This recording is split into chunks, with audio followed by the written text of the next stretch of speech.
ya. Gua depan ya. Ya. Sambil gua cek audio lagi.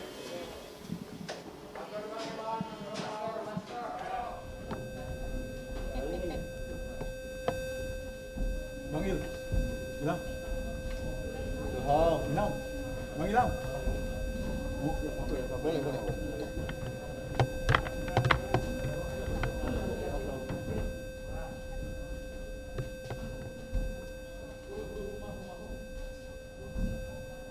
Komisi Pemberantasan Korupsi menggelar keterangan hasil pemeriksaan terhadap mantan Bupati Tanah Bumbu Mardani H. Maming. Dan inilah suasana di Gedung Komisi Pemberantasan Korupsi, tepatnya di Gedung Merah Putih Jakarta. Kami akan menantikan bagaimana keterangan pers dari pihak Komisi Pemberantasan Korupsi terkait kasus yang melibatkan mantan Bupati Tanah Bumbu Kalimantan Selatan Mardani H. Maming.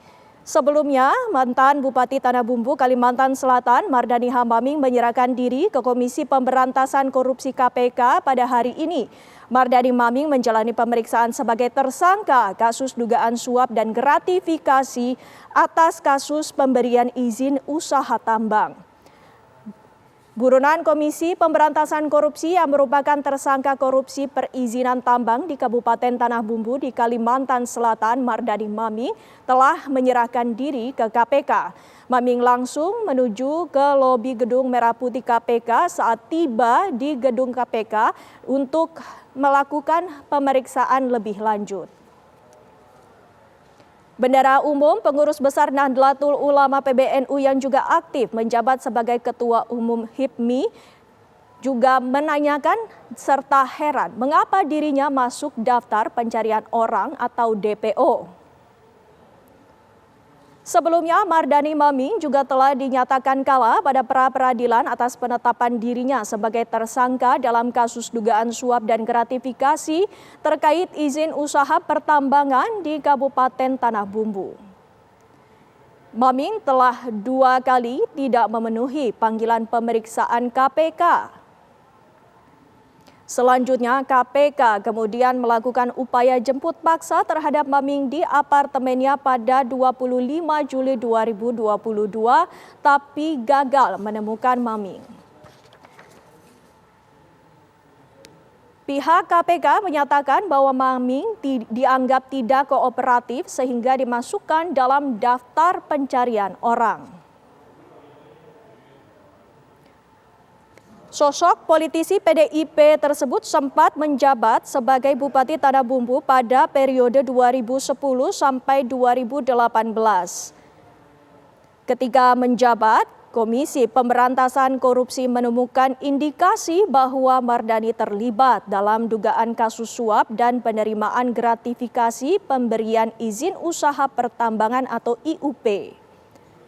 Dugaan tersebut semakin kuat usai KPK menghadirkan 4 orang saksi yang salah seorang di antaranya adalah Kasih Pengusahaan Minerba Dinas Energi dan Sumber Daya Mineral Provinsi Kalimantan.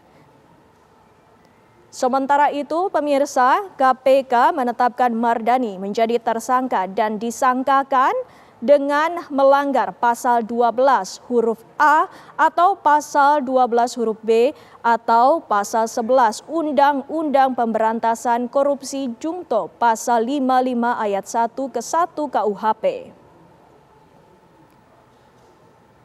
Sampai dengan saat ini kami masih menunggu pernyataan lebih lanjut, namun sebelumnya Mardani telah menyatakan atau memberikan keterangan bahwa dirinya heran mengapa dirinya ditetapkan sebagai DPO. Dan pemirsa, kita simak langsung bagaimana keterangan pers dari Komisi Pemberantasan Korupsi.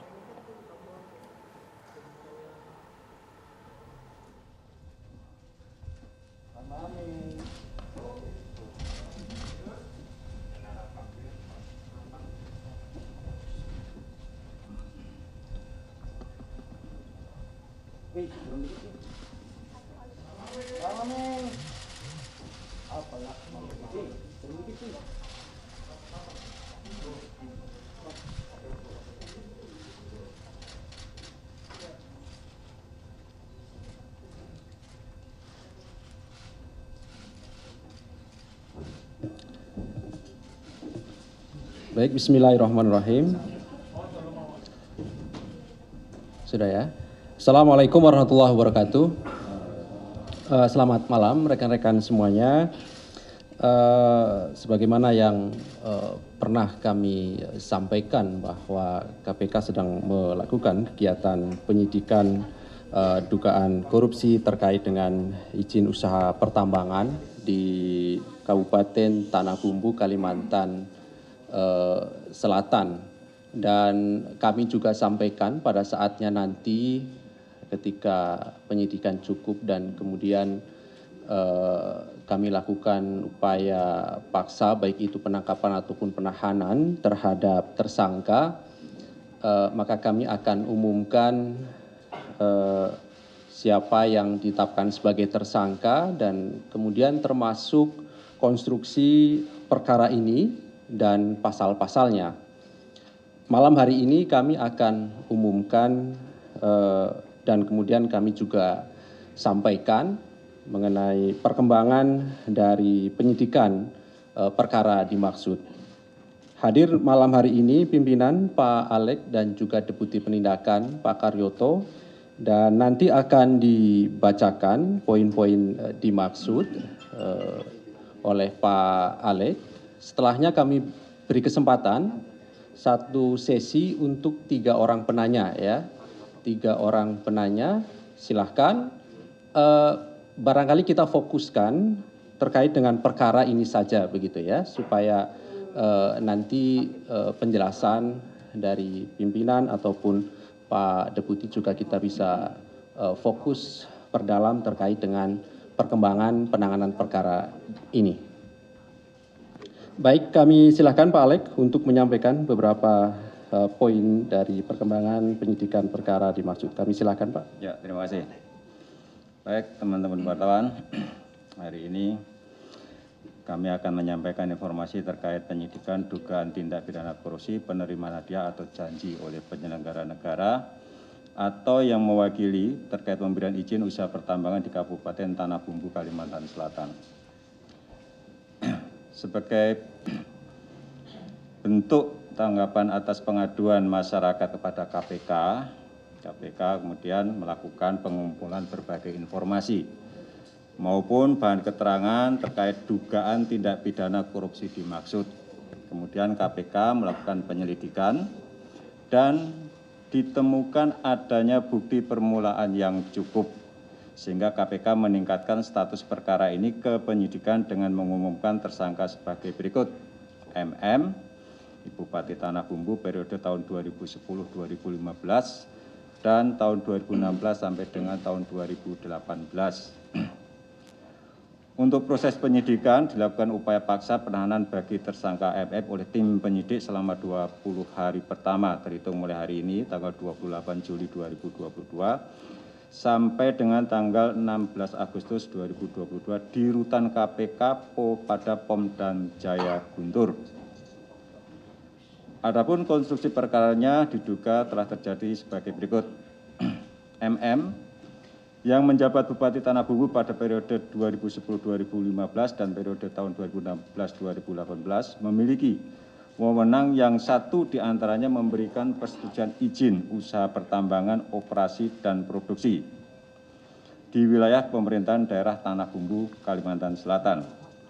Pada tahun 2010, salah satu pihak swasta, yaitu Hendri Sutio, selaku pengendali PT PCN, Prolindo Cipta Nusantara, bermaksud untuk memperoleh IUP OP milik PT BKPL seluas 370 hektar yang berlokasi di Kecamatan Angsana, Kabupaten Tanah Bumbu, Kalimantan Selatan.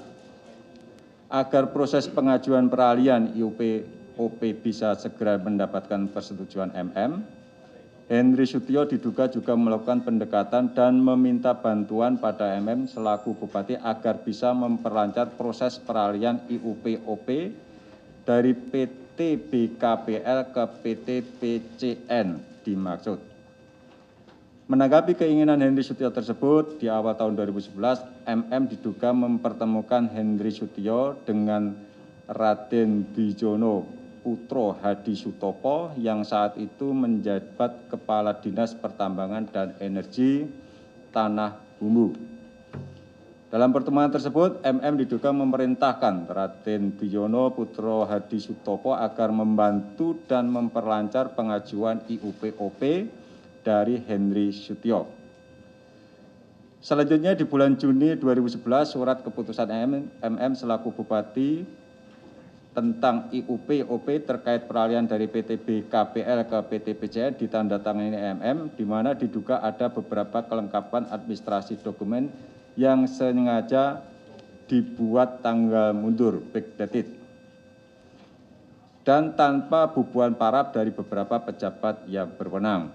Peralihan IUP-OP dari PT BKPL ke PT PCN diduga melanggar ketentuan pasal 93 ayat 1 Undang-Undang Nomor 4 Tahun 2009 bahwa pemegang IUP dan IUPK tidak boleh memindahkan IUP dan IUPK kepada pihak lain.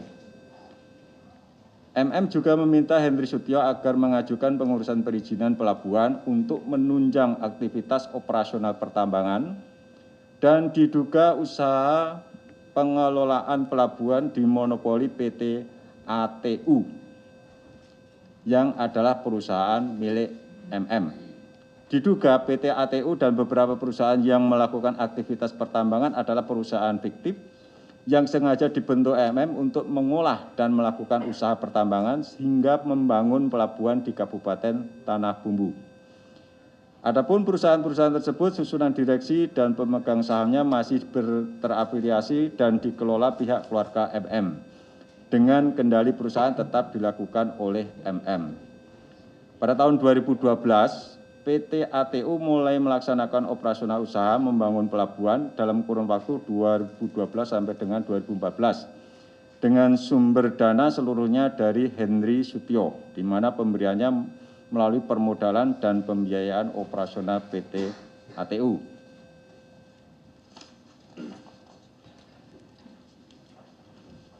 Diduga terjadi beberapa kali pemberian sejumlah uang dari Henry Sutio pada MM melalui beberapa perantaraan orang kepercayaannya dan atau beberapa perusahaan yang terafiliasi dengan MM yang kemudian dalam aktivitasnya dibungkus dalam formalisme perjanjian kerjasama underlying guna memayungi adanya dugaan aliran uang dari PT PCN melalui beberapa perusahaan yang terafiliasi dengan MM. Uang diduga diterima dalam bentuk tunai maupun transfer rekening dengan jumlah sekitar 104 miliar 300 juta rupiah dalam kurun waktu 2014 sampai dengan tahun 2020. Atas perbuatannya, tersangka disangkakan melanggar pasal 12 huruf A atau pasal 12 huruf B atau pasal 11 Undang-Undang Republik Indonesia Nomor 31 Tahun 99 tentang Pemberantasan Tindak Pidana Korupsi, sebagaimana telah diubah dengan Undang-Undang Republik Indonesia Nomor 20 Tahun 2001 tentang perubahan atas Undang-Undang Nomor 31 Tahun 99 tentang Pemberantasan Tindak Pidana Korupsi junto pasal 55 ayat 1 ke 1 KUHP. Praktek suap perizinan sering menjadi pintu masuk terjadinya rantai korupsi pada proses bisnis berikutnya dan menjadi salah satu modus korupsi yang rentan terjadi di berbagai sektor layanan publik. KPK berharap modus-modus seperti ini tidak terulang dan beberapa KPK telah melakukan penindakan menyangkut perizinan pertambangan. Ini juga menjadi kerugian yang besar ya bagi masyarakat sekitar jika perizinan itu tidak diberikan sesuai dengan ketentuan peraturan perundang-undangan. Apalagi kalau kemudian perusahaan-perusahaan itu beroperasi secara ilegal dan otomatis juga banyak yang tidak membayar pajak maupun iuran-iuran reklamasi misalnya dan seterusnya. Demikian beberapa hal yang bisa kami sampaikan. Terima kasih. Baik, terima kasih Pak Alek yang telah membacakan beberapa poin dimaksud. Kami umumkan satu orang sebagai tersangka, yaitu MM, dan dilakukan penahanan rutan sampai nanti tanggal 16 Agustus 2022. Berikutnya kami silakan 3 orang penanya, yang sebelah kanan saya 1, di tengah 1, di belakang 1, ada 3. Nanti setelahnya Mas ya, kalau waktunya cukup. Baik, silakan. Sebutkan nama dan dari medianya Mas. Saya Chandra dari medcom.id. Pertama saya mau tanya, ini kan kasus suap dan gratifikasi. Kok tersangkanya cuma 1, penerima suap. Nah pemberinya kok nggak ada gitu. Kok pemberinya nggak dijadiin tersangka gitu. Terus pertanyaan kedua saya, ini kan sistem kasusnya itu case building ya, dari laporan masyarakat, terus penyidikan. Nah, kok KPK cuma ngusut suap dan gratifikasi kalau ini case building, nggak korupsi gitu? Apa ya KPK yakin nggak ada kerugian negara dalam kasus ini? Terus yang ketiga mau nanya soal buronnya Pak Mardhani. Itu tadi sempat ditanya nggak dia selama buron itu kemana aja, lari kemana aja dan menghilang kemana aja? Karena tadi pas nyampe dia juga protes dijadikan buronan gitu. Terus mau nanya soal tadi kan kalau kata Pak Alex dia nerima uang 104 miliar dan dalam peradilan itu disebut uang itu dijadikan perusahaan. Nah ini kan udah jadi barang gitu kan. Dan ini kemungkinan TPPU. Apakah mungkin KPK akan mengusut TPPU ke depannya gitu Pak? Udah cukup. Sandra, ya oke. Mas Mario ya. Ya, saya Mario. Cuman mau nanya ini aja. Ini sebenarnya awal kasus ini sebenarnya selain laporan masyarakat, setahu saya ini sedang berproses di pengadilan awalnya. Yang kemudian saya tidak melihat ada proses penyelidikan yang cukup mendalam dalam kasus ini. Karena kalaupun ada penyelidikan, saya pasti tahu Henry Sulistyo itu seperti apa, pasti saya tangkap di sini. Saya belum pernah ngelihat Henry Sulistyo diperiksa misalkan, atau selain Pak Maming misalkan. Belum ada saksi-saksi pengusaha lain yang berkaitan soal izin misalkan diperiksa dalam penyelidikan. Lantas dengan kecepatan gigi 4 atau gigi 5 langsung naik ke penyidikan. Nah ini agak menarik ketika saya melihat sekian lama saya di KPK melihat kasus yang cukup menarik gitu loh. Bahkan sampai pra-peradilan pun mesti diawasi secara ketat. Setahu saya memang ada referensinya ketika Abraham Samad ketua KPK, tapi dia dalam kasus pokok. Seuguransi apa harus dikawal sejauh itu misalkan. Dengan kecepatan gigi 5 saya lihat dengan penyidikan yang memang bukan OTT atau bahkan berawal dari laporan masyarakat misalkan. Padahal itu kan berkembang di pengadilan sana, di pengadilan Samarinda atau Pontianak misalkan. Ini saya ingin aja belum dapat penjelasan itu, belum dapat, maksudnya saya belum nyampe gitu loh.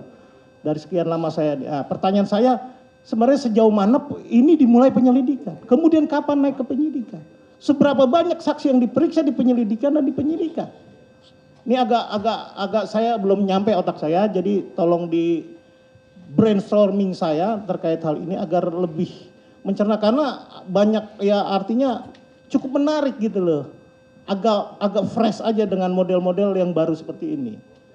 Nah untuk kasus lain boleh Mas satu aja. Kita fokus dulu, fokus. Ya. Oke, di belakangnya tadi. Oke.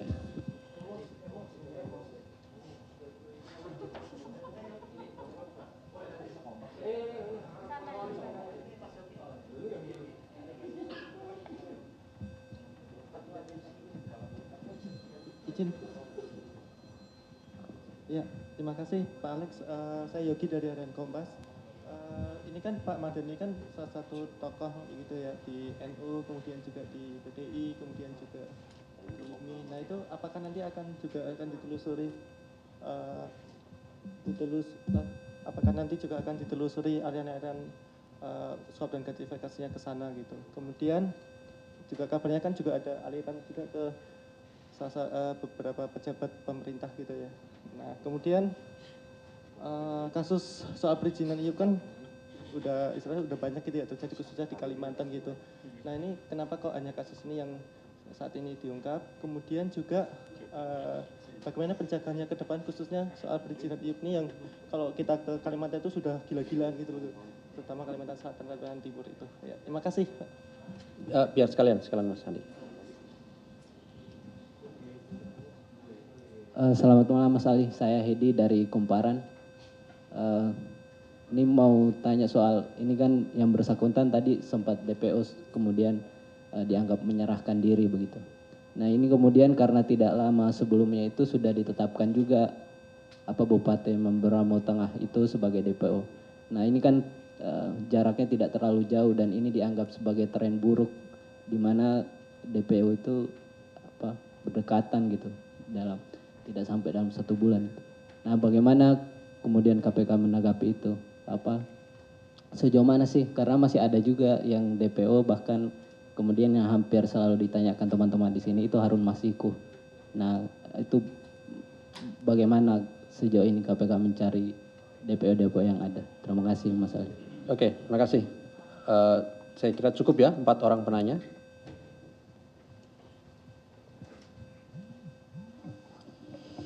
Ini perkara suap. Kenapa yang dijadikan tersangka hanya yang menerima suap? Pemberinya kenapa nggak ditetapkan tersangka?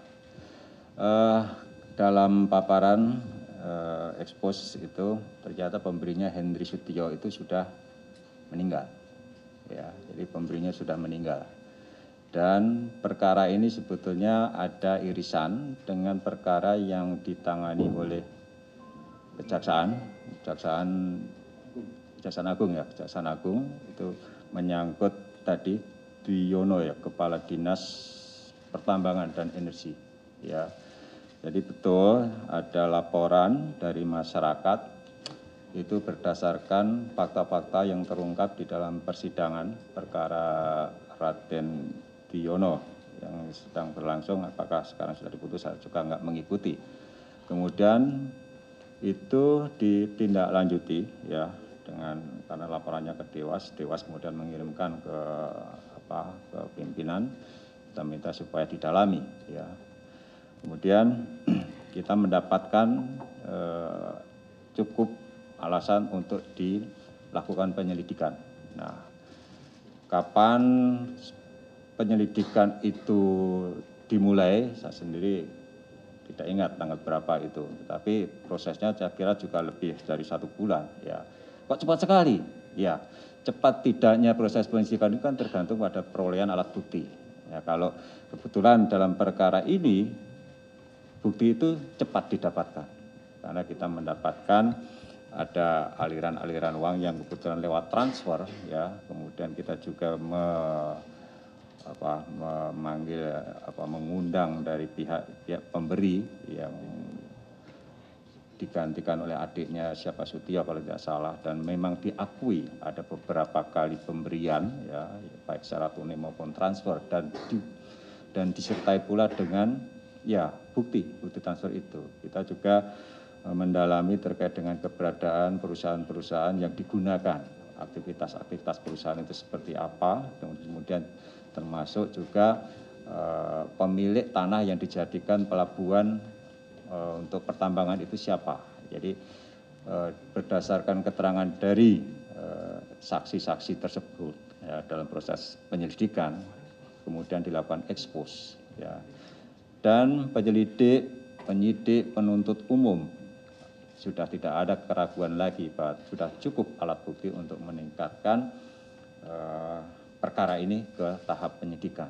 Ya, saya pikir proses penyelidikan itu bukan kenapa bisa cepat sekali atau lama sekali. Ini semuanya kan bergantung pada kecukupan alat bukti, Mas Mario. Jadi kriteria waktu itu tidak bisa menjadi acuan kenapa perkara ini cepat, kenapa perkara ini menjadi lama. Nah, karena dikembalikan lagi tergantung pada kompleksitas dari perkara tersebut. Nah, kalau perkara suap sebetulnya, apalagi kalau itu dibelikan lewat transfer, itu bisa sangat cepat karena bukti-buktinya itu mudah ditelusuri. Ya, ada istilahnya itu audit trailnya, jejak auditnya, ya, itu bisa ditelusuri. Ya. Nah, ini kebetulan juga seperti itu. Ya, ada transfer dan selain juga dari pemeriksaan terhadap perusahaan-perusahaan atau pihak-pihak terkait itu kita punya keyakinan bahwa perusahaan itu dijadikan vehikel untuk atau kendaraan untuk menerima pemberian tersebut, kan seperti itu. Yang kebetulan perusahaan-perusahaan itu tadi sudah saya sampaikan itu terafiliasi dengan MM. Nah itu Mas Mario. case building kenapa suap, bukan pasal 2 dan pasal 3? Ya nggak harus case building itu pasal 2, pasal 3. Pasal suap juga bisa. Kenapa tidak? Kan begitu. Kalau informasi cukup dan kita kembangkan kan nggak harus dengan OTT. Ya, seperti saya sampaikan kan, tidak serta-merta kalau suap itu identik dengan tertangkap tangan. Kan tidak. Gitu.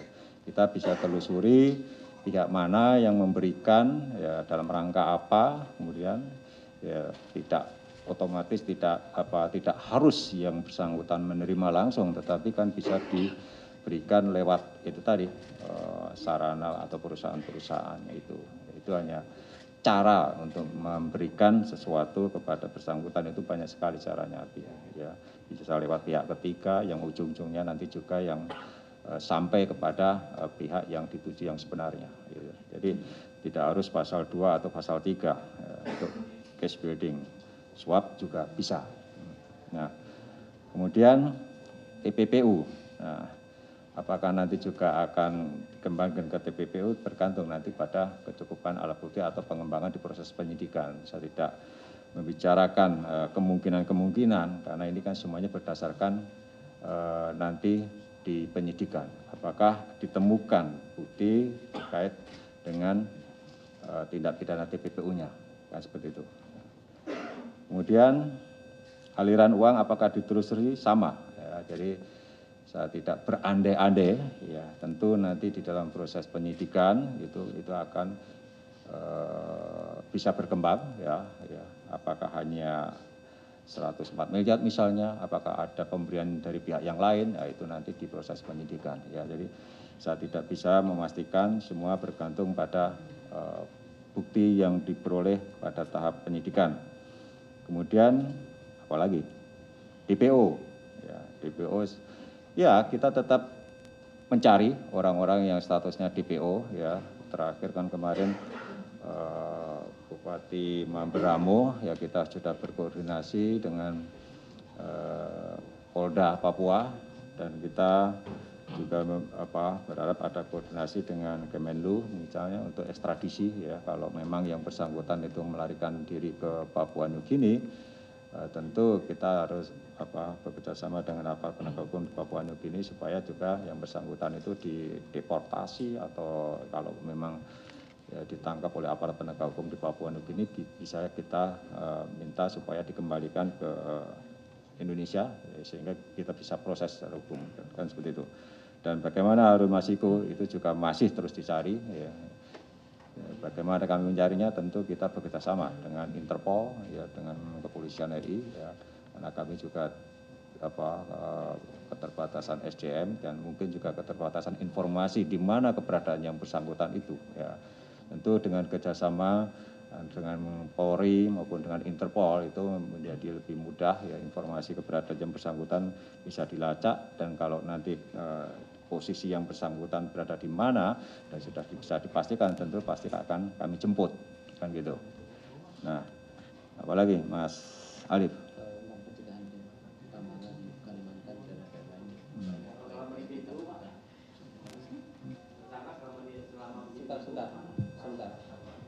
Upaya pencegahan dalam proses perizinan. Ya sebetulnya ini kunci di pencegahan itu ya ada di Kementerian ESDM yang sekarang perizinan terkait IUP kan sudah ditarik ke Kementerian ESDM, ya. Itu ya kalau dari awal itu peta hutan atau peta pertambangan atau istilahnya itu one map policy-nya sudah jelas peruntukannya, ya. Itu ya sebetulnya pengusaha juga senang dan juga pemerintah juga pasti akan mendapat keuntungan kalau semua dilakukan dengan transparan, ya. Ini kadang-kadang ya pernah terjadi di Kalimantan Selatan atau Kalimantan Tengah, saya lupa. Ada satu bidang tanah itu tumpang tindih perizinannya itu sampai 6 perusahaan mendapatkan izin di lokasi yang sama. Ya, ini kan juga artinya apa? Itu ya harus kita akui bahwa perizinan kita masih belum tertib, kan seperti itu. Sampai muncul izin di lokasi yang sama oleh 6 perusahaan itu kan luar biasa sekali. Nah ini kan juga harus menjadi perhatian kita bersama. Pemetaan itu sangat penting, one map policy itu kebijakan satu peta, itu tentu itu akan memberikan kepastian buat perusahaan-perusahaan yang memang ingin mendapatkan izin, dan di satu sisi juga pemerintah juga bisa memastikan kira-kira wilayah mana yang memang diperuntukkan untuk boleh ditambang misalnya. Tentu saja kan bukan di hutan lindung. Kalau wilayah hutan lindung udah pasti nggak akan terbit. Ini tentu yang kami dorong terus lewat koordinasi kami di KPK dengan Kementerian ESDM maupun Kementerian PPN selaku pihak yang nanti akan menerbitkan peruntukan lahan tersebut, gitu kan. Jadi itu yang upaya-upaya yang kami lakukan untuk mencegah supaya tidak terjadi penyalahgunaan kewenangan dalam proses pemberian izin tadi. Gitu. Nah, ini memang saya selalu sampaikan, biasanya di daerah-daerah yang kaya akan sumber daya alam, akhirnya itu tadi, ini yang betul-betul dimanfaatkan, dan beberapa kepala daerah kan sudah kita tindak karena dalam proses pemberian perizinan itu tidak sesuai dengan ketentuan yang berlaku. Saya kira itu. Pertanyaan turun kemana saja? Ada turun kemana?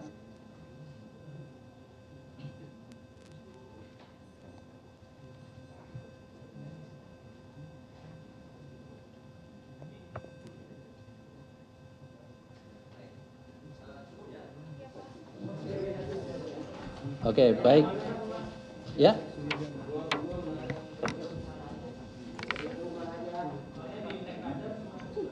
Oke.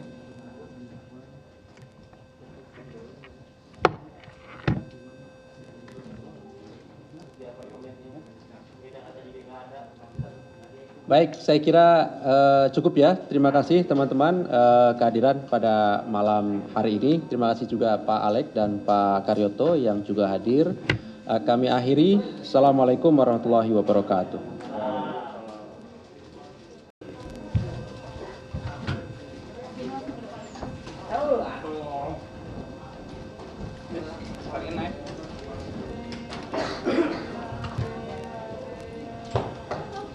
Itu tadi konferensi pers yang digelar oleh Komisi Pemberantasan Korupsi yang dipimpin langsung oleh pimpinan Komisi Pemberantasan Korupsi Alexander Marwata. Ada sejumlah poin yang disebutkan dalam konferensi pers tersebut, di mana Mardani Maming yang ditetapkan sebagai tersangka diduga melakukan kasus dugaan suap gratifikasi terkait pemberian izin usaha tambang.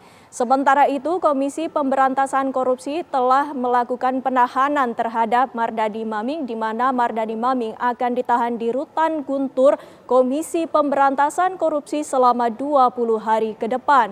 Selain itu, penyidikan ini juga mengungkap bahwa Mardani Maming telah membuat ataupun mengatasnamakan perusahaan Mardani Maming yang merupakan perusahaan tambang atas nama dirinya, dan diduga perusahaan tersebut merupakan perusahaan fiktif.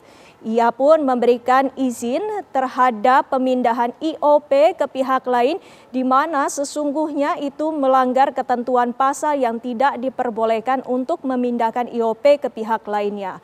Sementara itu, uang dan suap yang diterima Mardani Maming diberikan dari pihak swasta kepada Mardani Maming secara bertahap, di mana jumlah total uang yang diterima adalah 104 miliar 300 juta rupiah lebih. Dan ini menetapkan bahwa KPK menetapkan Mardani Maming menjadi tersangka dan disangkakan melanggar pasal 12 huruf A atau pasal 12 huruf B atau pasal 11 Undang-Undang Pemberantasan Korupsi junto pasal 55 ayat 1 ke 1 KUHP. Langsung saja kita sapa Fadis Abi untuk mengetahui kondisi terkini di KPK. Fadis. Pendukungnya yang ngomong itu, pendukungnya. Tanggal 25 saya kirim surat ke KPK. Hari Senin. Saya menyampaikan bahwa saya akan hadir tanggal 28 setelah selesai pra-peradilan. Hari Selasa saya dinyatakan DPO atau buronan.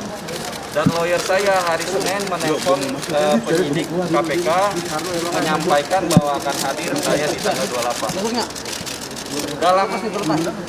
beberapa hari saya tidak ada, bukan saya hilang, tapi saya pergi ziarah Wali Songo, habis itu balik tanggal 28 sesuai janji saya hadir.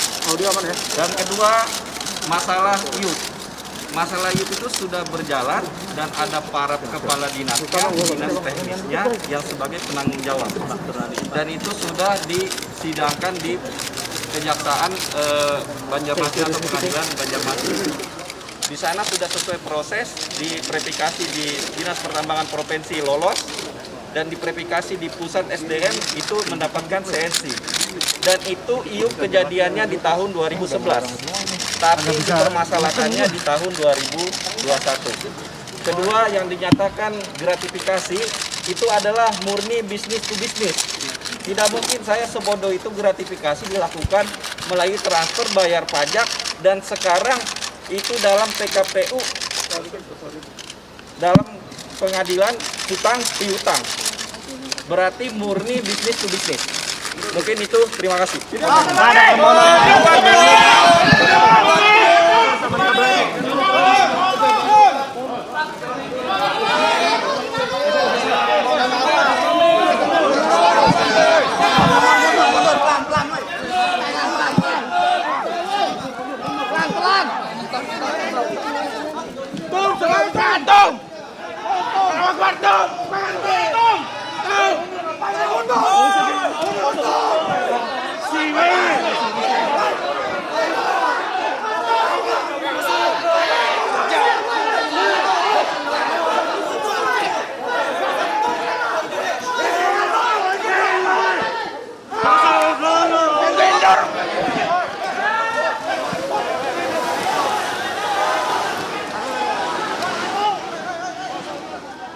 Inilah kendaraan dari mobil Komisi Pemberantasan Korupsi yang langsung akan ke Rutan Guntur Komisi Pemberantasan Korupsi, di mana sebelumnya juga telah dinyatakan dari pihak KPK bahwa Mardani Maming setelah dilakukan pemeriksaan akan langsung ditahan di Rutan Guntur selama 20 hari ke depan. Adapun seusai melakukan pemeriksaan dari penyidik Komisi Pemberantasan Korupsi, Mardani Maming membantah bahwa dirinya telah melakukan dugaan suap ataupun dugaan gratifikasi. Ia pun menyatakan bahwa kasus yang melilitnya itu tidak benar. Ia melakukan bisnis to bisnis yang merupakan hal yang biasa dilakukan, namun bukan upaya gratifikasi atau suap yang dilakukan oleh pihak swasta kepada dirinya. Sementara itu, saat ini dari pihak Komisi Pemberantasan Korupsi masih akan terus mencecar ataupun mengejar DPO-DPO lainnya yang merupakan buronan lainnya yang tersangkut dalam kasus ini pula.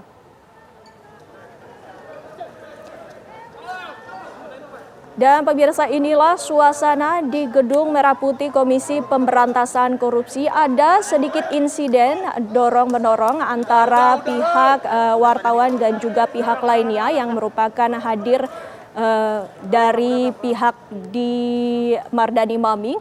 Dan saat ini juga kami telah mendapatkan informasi seusai melakukan pemeriksaan pada pukul 20:04 Mardani Maming memberikan pernyataan bahwa dirinya membantah telah termasuk ataupun telah menerima uang.